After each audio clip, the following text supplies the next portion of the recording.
नमस्कार दोस्तों, कैसे हैं आप। आज की इस वीडियो में हम जानेंगे गुप्त साम्राज्य के बारे में। मैंने गुप्त साम्राज्य से रिलेटेड कुछ पॉइंटों को इस वाली वीडियो में डिस्कस करा है कि जो कि आपके एग्जाम के लिए बहुत इंपॉर्टेंट रहेगा, क्योंकि ये पॉइंट आपके एग्जाम को देखते हुए बनाए गए हैं।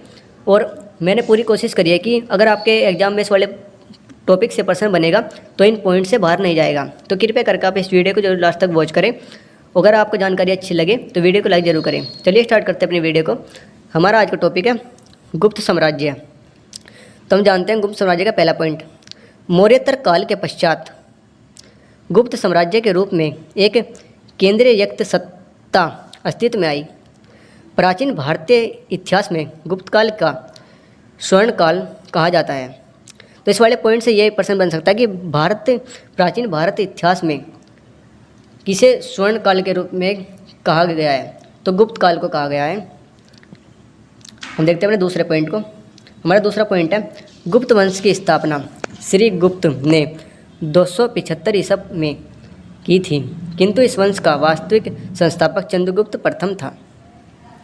इस वाले पॉइंट में बताया कि गुप्त वंश की स्थापना श्री गुप्त ने 275 ईस्वी में की थी, किंतु इस वंश का वास्तविक संस्थापक चंद्रगुप्त प्रथम को माना जाता है। इस वाले पॉइंट से अक्सर प्रश्न बनता है कि गुप्त वंश की स्थापना किसने की, तो इसका उत्तर बनेगा कि चंद्रगुप्त प्रथम ने की। तो चलिए जानते हैं हम चंद्रगुप्त प्रथम के बारे में। यह है चंद्रगुप्त प्रथम। चंद्रगुप्त प्रथम से रिलेटेड पहला पॉइंट है हमारा, चंद्रगुप्त प्रथम 319 से 336 ईसा महाराज धीराज की उपाधि धारण करने वाला प्रथम गुप्त शासक था। जो इस वाले पॉइंट बताया कि चंद्रगुप्त प्रथम महाराजा धीराज की उपाधि धारण करने वाला प्रथम गुप्त शासक था। तो ये इस वाले पॉइंट से प्रश्न बन सकता है कि महाराजा धीराज की उपाधि धारण करने वाला प्रथम गुप्त शासक, तो इसका आंसर बनेगा चंद्रगुप्त। तो इस पॉइंट को ध्यान रखना। हमारा दूसरा पॉइंट है चंद्रगुप्त प्रथम ने 319 ईस्वी में गुप्त संवत की स्थापना की थी। इसने लिच्छवी राजकुमारी कुमार देवी से विवाह किया था। इस वाले पॉइंट में बताया कि चंद्रगुप्त प्रथम ने 319 ईस्वी में गुप्त संवत की स्थापना की थी और इसने लिच्छवी राजकुमारी कुमार देवी से विवाह किया था। अब देखते हैं अपने समुद्रगुप्त को। इसके कुछ पॉइंटों को देखते हैं। हमारा समुद्रगुप्त से रिलेटेड पहला पॉइंट है समुद्रगुप्त। इनका कार्यकाल था 335 से 375 ईस्वी। चंद्रगुप्त का उत्तराधिकारी था। यह चंद्रगुप्त का पुत्र था और यह चंद्रगुप्त का उत्तराधिकारी बना। इसको लिच्छवी दोहित्र भी कहा जाता है। इस वाले से प्रश्न ये बन सकता है कि चंद्रगुप्त के उत्तराधिकारी का नाम या चंद्रगुप्त के पुत्र का नाम, तो यह समुद्रगुप्त। इसके पिता समुद्रगुप्त के पिता का नाम चंद्रगुप्त।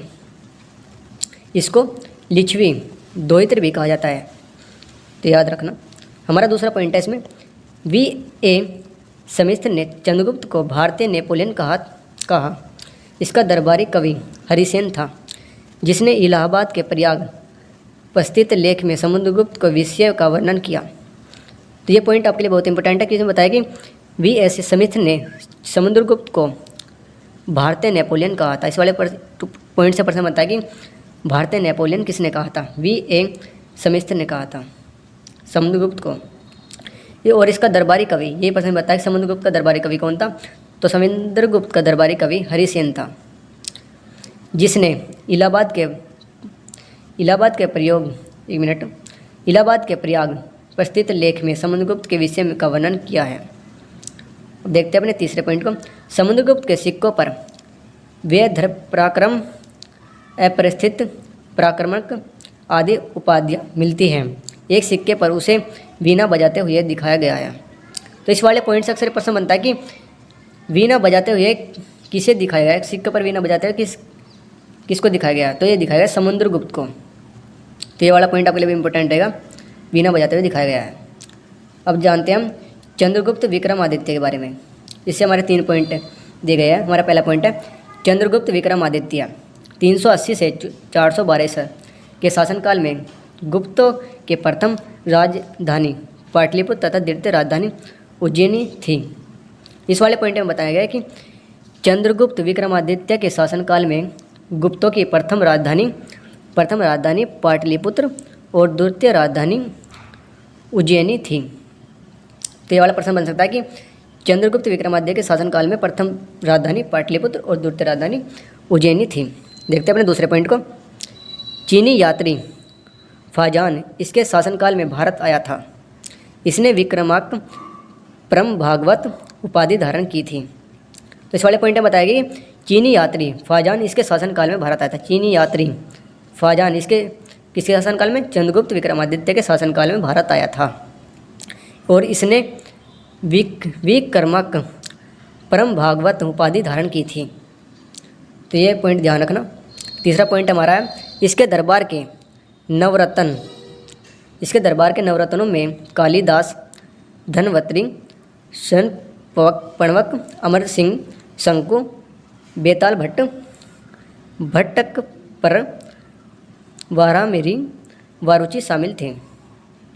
तो ये इसके दरबार के नवरत्न थे कालिदास। इसके दरबार के नवरत्न थे कालिदास, धनवंतरी, पणवक, अमर सिंह और शंकु, बेताल भट्ट, भट्टकपर, वारामिरी, वारुचि शामिल थे। ये वारुचि शामिल थे। तो इसके नवरत्न थे। ये नवरत्नों में से ये सभी इनके नाम हैं। तो ये मैं पूछ सकता है कि इनके ये कौन से काल में से थे, काल के दरबार में रहते थे, ऐसे प्रश्न बन सकता है। तो ये सभी चंद्रगुप्त विक्रमादित्य के दरबार में रहते थे। हमारा है वो कुमार गुप्त। हम कुमार गुप्त के बारे में दो पॉइंटों को डिस्कस करेंगे। कुमार गुप्त 412 से 454 ईसा गुप्त शासनों में सर्वाधिक अभिलेख बनाने वाले शासक था। इसके काल में हुणों का आक्रमण हुआ था। इसे पॉइंट में बताइए कुमार गुप्त 412-454 ईसे तक रहे गुप्त शासनों में सर्वाधिक अभिलेखों बनाने वाला शासक था। इसे काल में हुणों का आक्रमण हुआ था। दूसरा पॉइंट हमारा इसके शासनकाल में नालंदा विश्वविद्यालय बिहार की स्थापना हुई थी। तो ये वाला पॉइंट बहुत इंपॉर्टेंट है कि ये प्रश्न बन सकता है कि किसके काल में नालंदा विश्वविद्यालय बिहार की स्थापना हुई। तो ये हुई कुमार गुप्त के काल में। हमारा अगला है सकंद गुप्त।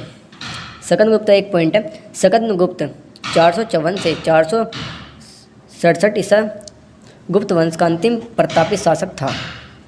इसने मौर्यों द्वारा निर्मित सुदर्शन झील का जीर्णोद्धार करवाया था। तो इस वाले पॉइंट में बताएगी सकंद गुप्त वंश का अंतिम शासक प्रतापी शासक था। ये गुप्त वंश का अंतिम प्रतापी शासक था। इसमें प्रश्न बन सकता है कि गुप्त वंश का अंतिम शासक कौन था? तो होता है सकंद गुप्त।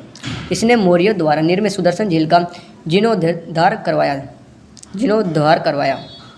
तो ये हमारे कुछ इंपॉर्टेंट जानकारी थी गुप्त साम्राज्य से रिलेटेड, जो कि आपके एग्जाम के लिए बहुत इंपॉर्टेंट रहेंगे। तो कृपया करके आप इन टॉपिक को जरूर तैयार करके जाना।